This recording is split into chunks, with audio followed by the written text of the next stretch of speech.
Welcome to another episode of CEOs You Should Know. I am Eric Lemieux, and I am here today with Jennifer Aument, CEO of the new Terminal 1 at JFK. And I got to tell you, unless you've been completely unplugged, unglued with the headlines, the buzz around the terminal has been next to impossible to miss. So thank you so much for joining us today. I'm really excited to dive in and really get to know you a little bit. Yeah, it's great to be here. Awesome. So, Phase A is slated to open in 2026. When completed, I guess completely done, 2030, correct? And it'll stand as the largest single asset project financing in U.S. history, which is pretty amazing. You've been doing this for a while. You've been leading these infrastructure projects across highways, rails, airports, always with a strong focus on private partnerships. And we're thrilled to have you with us today. Tell us a little bit about your background. What drew you to this role? What excites you most about leading a project of this magnitude? It's got to be insane every day going there. So I have to tell you, I grew up, my parents were public school teachers. And so I sort of grew up with a service to community mindset. And service to community can look like a lot of different things. And for me in my career, it is how do you work in partnership with government to deliver large transformational projects that are going to change the way people travel, the way they work, the way they live. It's going to create jobs and economic opportunity. And I am addicted to that, the scale of that impact with large, complex infrastructure projects. And I'm also addicted to the complexity of it. When you're dealing with safety and operations and big macroeconomic forces and construction and finance and marketing and retail all at once, and trying to bring all those pieces together to deliver something that is, again, transformational. I mean, wild horses would take me away from this industry. Yeah. I mean, talk about an ambition here. Like, this is such an ambitious project. The size, the tech integrations. How are you keeping it all on track? So the most important thing, and I think about it, I have the pleasure of being a little bit like a conductor in an orchestra. And when you're building an orchestra, just like when you're building one among the largest infrastructure projects in the world, you start with the talent that you have in the seats, right? And so for the new Terminal 1, we've been very strategic in how we put partnerships together to be able to position us well to deliver what is a very ambitious agenda. You've got the New York, New Jersey Port Authority. There's a very sophisticated agency with a long track record of these kinds of projects. And I'll tell you what they've put what they've put together for in their ambition for JFK and LaGuardia is really unmatched with anything I've seen in the world in terms of the scale of a redevelopment happening all at one time. And of course, if you move to the orchestra, we've got AECOM Tishman, iconic New York-based contractor that has built some of the most iconic skyscrapers in the city and have deep roots in New York City. And so that's obviously a critical part of the orchestra. I've got the investors that are behind our company. You have Ullico that invests pension funds for labor. You've got JLC, whose mission is to deploy minority capital. You've got Carlyle that's done a deal or two in their time, and Ferrovial, one of the most accomplished, successful contractors in the world and infrastructure companies in the world. So we've been very strategic in how do you put the right players in place. So you bring in global airport experience, you bring in deep roots in New York, you bring in technical expertise. And once you get that done, I don't want to understate the complexity of delivery and moving into operations.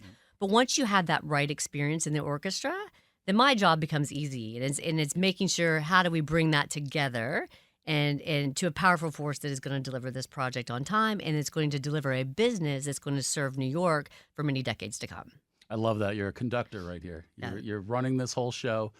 With all these different players, though, keeping it on a timeline, that's got to be very difficult. What is it, June 2026? June 2026. It's right in the middle of the World Cup. We're working with the Port Authority now to figure out how to make that a smooth transition next summer. Yeah. But it's coming soon, and I think really it's about, again, that integration, because we've just been through this period of time. We've worked about more than 5 million work hours so far since the start of the program. We've got about 4 million work hours left to go in the next year. Yep. It is a huge task in front of us. And the trick to this stage, while The really sexy stuff is the steel, and we have as much steel as 5 Yeah. Eiffel Towers, right? Mhm. And the steel and the glass, and that is it, the sexy stuff. Now we're moving inside the building where it's all about volume of players and people. So all of our wonderful retail establishments, our flagship airline lounges, and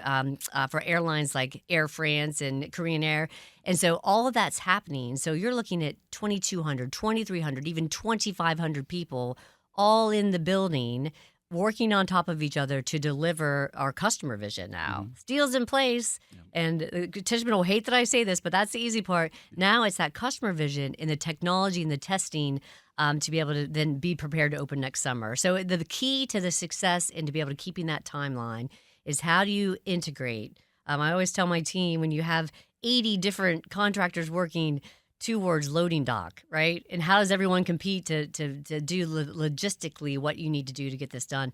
That's what's in front of us over the next year, and that's a tightly integrated plan to be Mhm. able to get to the finish line. I love what you said. 5 Eiffel Towers worth of steel all Yeah. in it. It's not And- a small project. No, not at all. I also read too the security area is the size of a football field. Well, I tell you, that goes to a key to the mission that Yeah. we're delivering here.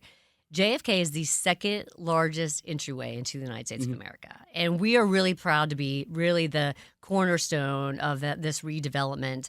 And we'll have more than half of the wide body gates that serve international travelers into the second largest gateway into the United States, Mhm. including the whole northern and southern border.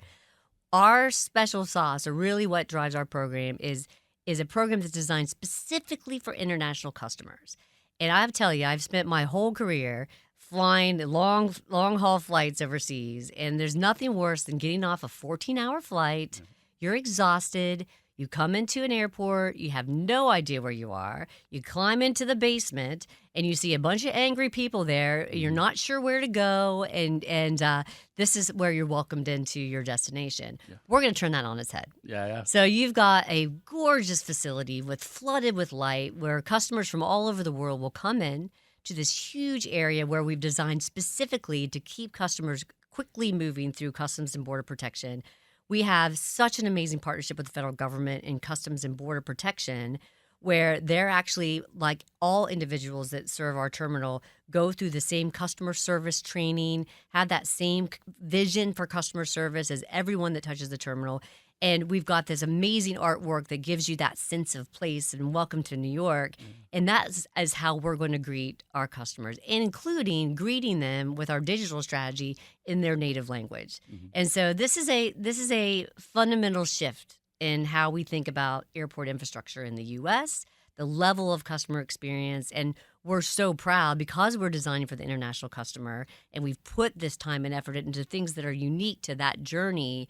We're really going to change, how we welcome international travelers into the U.S. You're making a destination for people, Absolutely. basically, right? Well, no, we're actually worried a little bit about TikTok and Instagram and, Yeah. and the sense of place. And of course, we're so lucky because we've got New York in our backyard, right? One of the greatest cities on the planet. But the sense of place, we're a little bit worried from a security perspective when you're in TSA and CPB.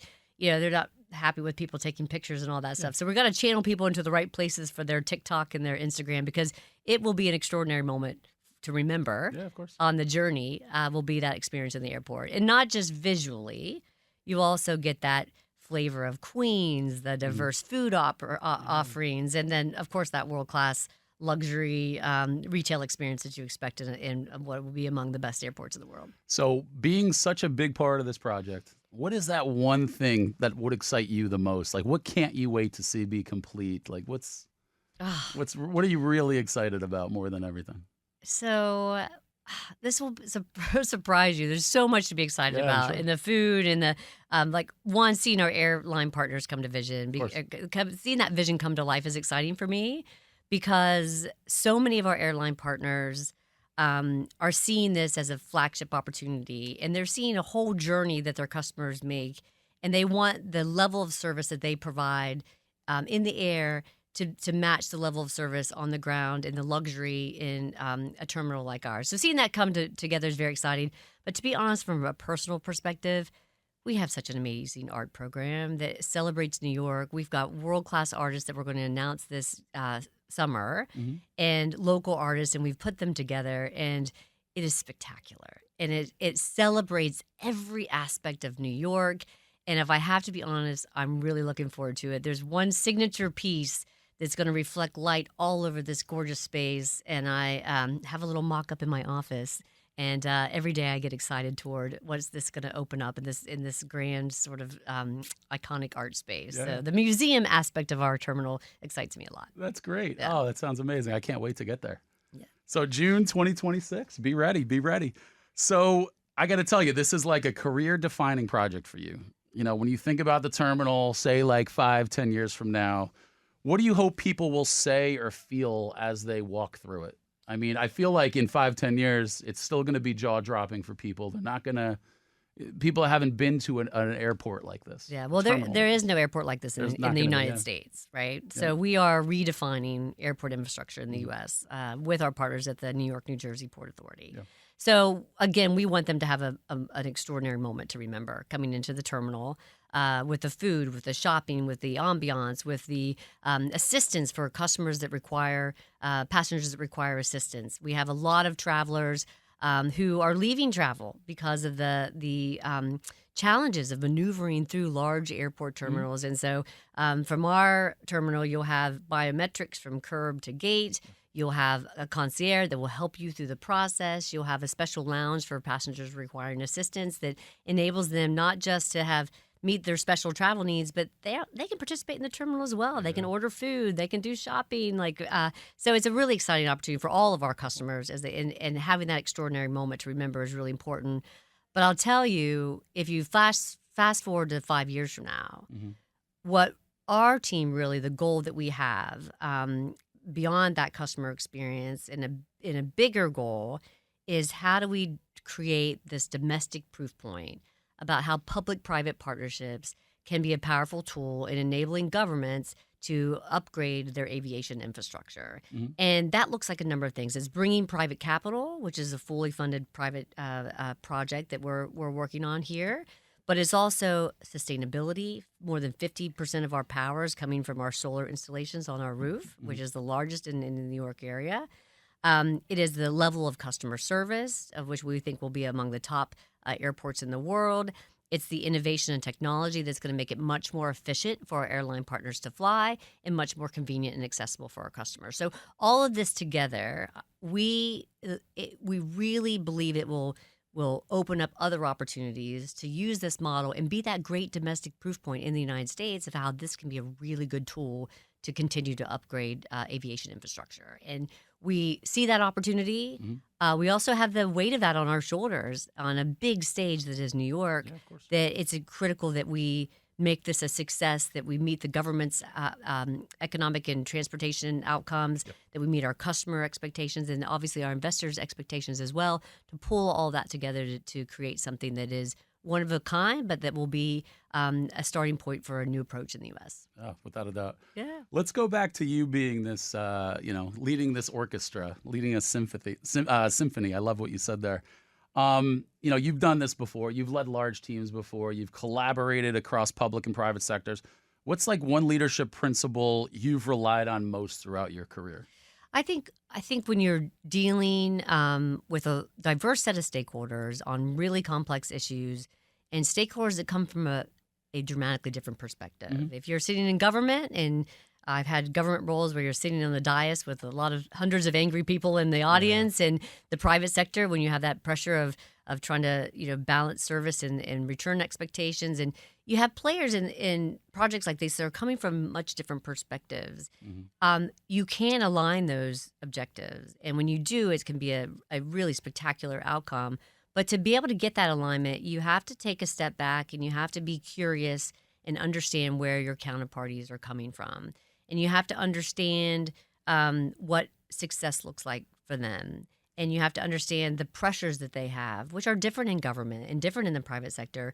But if you stop and understand that and really get curious and learn where the counterparty is coming from and what they need to be successful, that will then help you move the project forward when you're sitting across the table to find that alignment that is necessary to make these big programs successful. Yeah, that's So smart. I'd say stay curious. Yeah, And ask questions and really try to understand where your counterpart is coming from.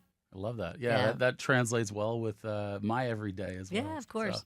So, going back, giving your younger self one piece of advice, what do you think that would be? Stay young. I think the It was only so easy to do no, that. exactly. To be honest, as we all work on trying to create a healthy lifestyle Mhm. that keeps our bodies and brains strong and able to be able to take on complex, big programs like this, I think making sure that you take time to take care of yourself Yeah, of course.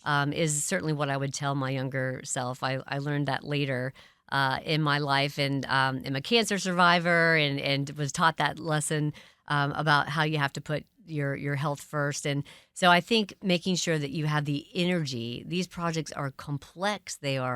They take resilience. They take usually many years to develop and deliver. And so you've got to make sure, as an executive, for all of our colleagues, that you take time to make sure you're fueling your body and you're taking time to clear your head and you're taking time so that you're strong enough to take on that mission. And transportation infrastructure requires a lot of resilience and persistence, and that component is really important. So as we look to this next year toward delivery, one of the big focus areas is how do we keep our team moving, Yeah. and how do we make sure that they've got healthy food, and how do we make sure that they can take a break and that we're getting each other's back to be able to get what we physically have to get done with our bodies and brains over the course of the next year. Mhm. Yeah.